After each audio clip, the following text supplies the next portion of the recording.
Assalamualaikum you all. Ni hari ni pergi rumah my friend ni, kawan putol. Pada dulu Raja Beb, pada muda sampai lah ni. Ni hari ni dia pergi makan rumah dia. Dia jamu laksa sedap tak mampu weh tengok laksa ni. Ni tengok laksa ni tak nak makan weh sedap nak mampu.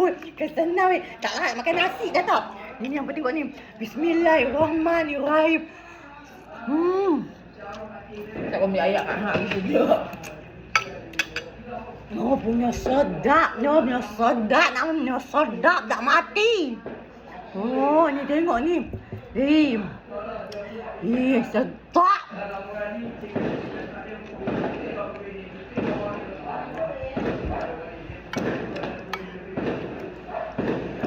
Masih ayak. Ni.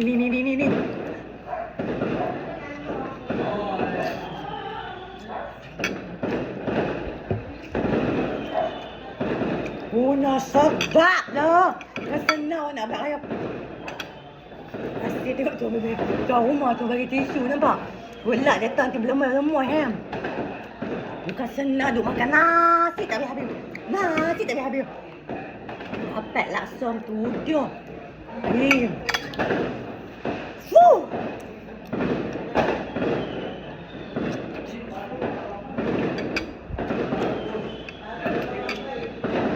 Sedap.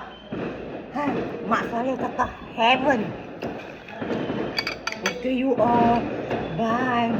Sekian lah untuk laksa yang sedap tak mampu.